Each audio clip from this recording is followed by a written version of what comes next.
There will be spoilers for Act 1 and the corresponding portion of the original Last Guest. I'll look at the good and bad of not only the plot, characters, and whatever new decisions are made, but also with the whole production itself, stuff like animation, cinematography, lighting, compositing, etc. At the end, I'll even give my current rating for the first act. There's one thing I want to mention right off the bat, and it's the fact that the shots we saw in the trailer were kinda unfinished, or had stuff added to later. Or the staff pulled a 5000 IQ move that it didn't matter how good the quality was because a remake project of TLG that was actually happening was already enough of a shock factor. If the latter was the case, the staff effectively made the final product surpass my expectations visually. Yes, I was scared the visuals and animation wouldn't be as high quality as it turned out to be in the film. I like how the in media res war scene and the fishing stuff are kept in. I also really like that Guest has to keep his identity a secret, and this moment kinda feels like a Pixar movie in the best possible way with how it's animated, with the spontaneousness. Also, the crowd animation for the school's very good. Another change that actually has the potential to be the best change Convex and Xerox have ever made was the addition of a bacon-haired bully, Zane. Before I get to why this is good, I'll point out my first flaw. Zane's voice actor's audio quality is kinda rough.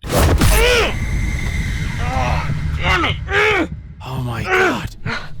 Just what the hell do you think you're doing, man? And this isn't an issue exclusive to him. It's all over the film, which kinda sucks, because some very serious scenes just sound like a kid screaming on a Discord call, or just straight up funny in scenes where it probably isn't supposed to be. Anyways, back to Zane. I like how it immediately makes the bacon issue more personal, because one of them is up here in school. I didn't catch on to who Zane becomes later, but regardless, I like how his scar actually has a purpose beyond looking cool. It's a physical representation of his hatred towards the fact that he lost to a guest. We get to see Guest and Matt's kind-hearted nature in this very well-animated fight. Squiggly definitely cooked. I find it interesting that Zane's dad is taking some sort of pills while freaking out. The next scene made the warning I laughed at during the start make a lot more sense. I mean, I know The Last Guest has a pretty dark story, especially with future events in Act 2, but I didn't really think that the darkness would be more in your face. The original doesn't feel as dark as it's supposed to be. The brawl between the general and the guest's dad feels constricted. Whoever did the storyboards here, as well as Convex and Xerox, were spot on. I also like that the brutality of Guest seeing both of his parents die in real time was kept in. The only problem I can think of was that this was literally the first time we see Guest's mom, and considering how important she is later, her death doesn't feel as grand as Guest's dad. Now, I do think it's funny that the news reporter says both parents were shot dead, even though in the new version, Guest's dad got stabbed. I guess bro got the off-screen treatment. I do like that we actually see and feel Guest's depression, which makes Daisy's appearance in the orphanage mean a lot more than the original. Speaking about Daisy, her talk with Guest was an amazing decision. With the direction of the scene, I like Romeo and Juliet's style of Daisy representing the light that illuminates Guest, and even the fact that she was the one to turn the lamp on. I like the detail that Guest is in the shadow of the lamp and even moves into the shadow more, representing his depression. Unlike Romeo and Juliet, Daisy's light actually means something. Daisy's parents dying in a car accident definitely adds more character, as it adds a reason for her being at the orphanage and more of a reason to quickly connect with Guest emotionally. The character acting of Daisy, and even in earlier scenes like Zane throwing the blood-stained tissue, is spot on. It's a strong suit in the animation department. At the end of the scene, there is a lighting bug. If it was intentional, I don't know, man. It's just one minor gripe though. Nah, I'm gonna list something else I didn't like. The animation, when it isn't at such a high priority, has a similar problem that the bacon hair and just indie Roblox animation in general has. Obviously keyframed,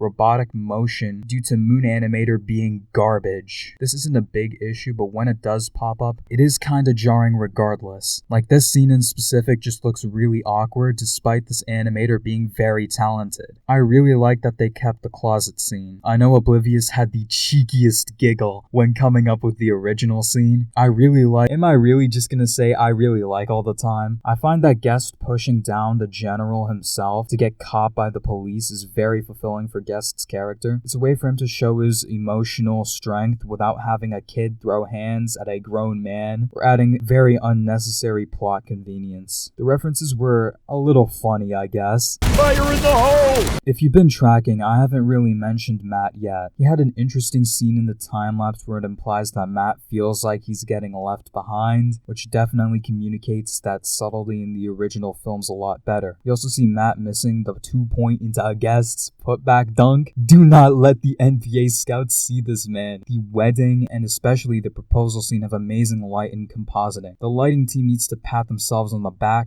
I do think that Daisy's wedding speech is a little awkward dialogue-wise, but regardless, the wedding scene was fine plot and character-wise. The animation was fluid, choreography and cinematography were on point too, especially the first-person POV shots. I also think it's funny that they made this camera shot in the final product, which is another byproduct of the unfinished trailer. The immediate cut to Charlotte is great. It's truly the culmination and payoff of Guest and Daisy's relationship. I am relieved that the bar does not look like a 2015 Roblox animation anymore. I do like the fact that Matt as a character is more playful and impish than the original. He's constantly teasing, but also caring too. Let's skip to when Simon calls Daisy a blank for shits and giggles. Not only does Simon lose aura from Guest saying what he used to tell a Guest, but Matt also lost some aura too. Bro really fumbles for a minute straight in front of the Huzz. I feel bad. Thankfully, Simon is at an even worse position. My guy Guest disappears from his vision, appears in front of him, and winks at him. Bro got out aura'd so hard that he flopped onto the ground with a Looney Tunes sound effect. In all seriousness, the catharsis was great. The camera shake used in this specific scene was also well done because it masks the fact that all the soldiers are performing the same running animation, and it really shows that the staff know what they're doing. Conversation about making the right choice that Guest and Matt have after seeing all those dead soldiers was good, though when one of the commanders says this, "All men to the front of the encampment immediately!" I genuinely started laughing. Listen, no hate to the VA or me, but man, I feel like there could have been more quality control with the voice acting. The bad mic and forced voice really made it funny when it probably shouldn't have. It was only a problem with the non-professional actors. Guest, Matt, Daisy, Molly, and I think it was Abby were completely fine. Skipping past the much appreciated extended war scene, we get to the conversation between Guest and Simon. The voice actor for Simon is definitely not too confident with his delivery, but I do think this voice actor does have a lot of potential, and I think it's really shown in this scene specifically. The voice and character acting of Guest were on point too. I also like that Guest spoon feeds that to be strong isn't just fighting for justice. It's also confronting the problems in your life, which ties back to Guest's depression after losing his parents. Let's see, what could we possibly have next? Good boy. Okay, so I actually did recognize the VA halfway into the film. I knew the VA from her roles in Arsenal and TDS from a few years back before they changed their alias. That's just clarification because I know what type of people y'all are, especially Convex. So I was surprised that Irelis, the VA for Molly, came back to Roblox voice acting. Matt's added depth definitely adds some more to his protectiveness of Guest, and I find it really interesting that we get more of a backstory for Molly, of her struggling always being compared to her brothers. Also, the development of the chemistry between Matt and Molly from the very beginning actually makes their relationship not that random. These two characters truly get fleshed out here. That scene where Zane meets Simon definitely feels inspired by that one moment in Jujutsu Kaisen Season 2 Episode 9. I wouldn't be surprised if there was some sort of inspiration during direction, storyboarding, or animation. It actually feels nice to not only see one of the elite guards of the Bacon army be developed in this way, but also to not know if he survives this exchange. I like that Guest thinks his whole never give up speech instead of actually saying it. It would definitely feel corny for him to say that. I'll take a potato chip and eat it.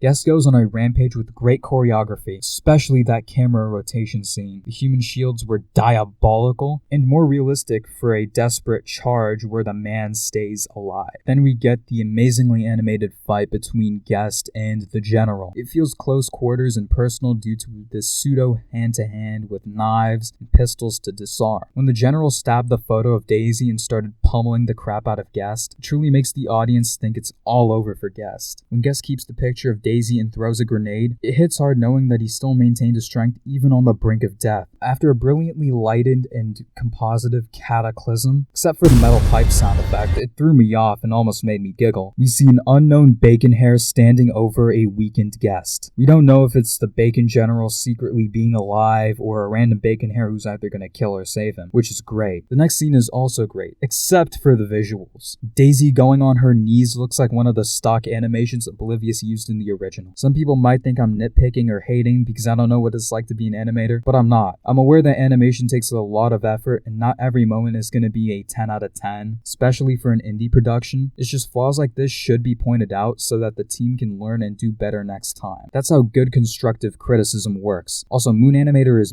balls. The Builderman's speech was not only good, but surprisingly well VA'd by Bundan. Matt's speech was also good to keep in. Convex and Xerox did add some weird things. For one, there's a janky MLK reference, which isn't bad. It's just a little goofy to rephrase skin color as color of your hair. Also, Matt wanting the persecution of guests to end is slightly weird because there are no more guests, but that's just a minor nitpick. Don't take it too seriously. The scene with Guest's note is heartwarming. It serves as a well-done conclusion to Guest's character. It reinforces the core ideas relating to strength and that it's not just about Guest. This was and still is one of the best moments in the entirety of the franchise. Though I do find the scenes in Oblivious's Blox Watch being added as visuals to the flashback is just weird. I feel like it didn't need to be there and it definitely causes confusion. I think it's being used as a possible timeline Guest is thinking about, but I'm really not sure. After the post-credits scene with the Colonel, Act 1 ends. For Convex and Xerox's first directorial roles to my knowledge, they did very well, on top of the mostly amazing animation, especially in character acting, lighting, choreography, and whatnot. This actually has me hyped for the next act. Speaking of which, I don't think it's super realistic for Act 2 to release this year. A trailer? Maybe. But even considering the fact that the team is already assembled, I don't think a film of the same quality with an entirely different setting, a bunch of new characters, and the requirement of precise directing in this next part won't get this film made in 7 months. Especially since we don't really know when the project started. We only really know about the direction transfer from MarcoHD to Convex and Xerox 9 months ago. Something I also want to know is I've never tapped into the Discord server community and the entire lore behind this production because of earlier reasons. The only thing I unfortunately stumbled upon was the etymology of the N-word inside joke. I'm personally offering ConvexHD and or XerocHD to an interview to ask about how production went without going into super private details. For me personally, I'll give Act 1 an 8.5 out of 10. I wanted to give it a 9 out of 10, but there are some flaws that I haven't mentioned that will most likely be addressed in the second act that prevented me from giving it 1 just yet. I think 8.5 is very solid and it's a great start for Convex's Roblox filmmaking initiative thing. Like, sub, and hype the video. This is also my second channel, so sub to my main channel and watch this video. If you've made it this far, I guarantee that you will like it. By the way, thanks for the insane support on that video. The glaze in some of the comments was kinda crazy, but I really do appreciate it and I am grateful for it. Anyways, I'll see y'all later.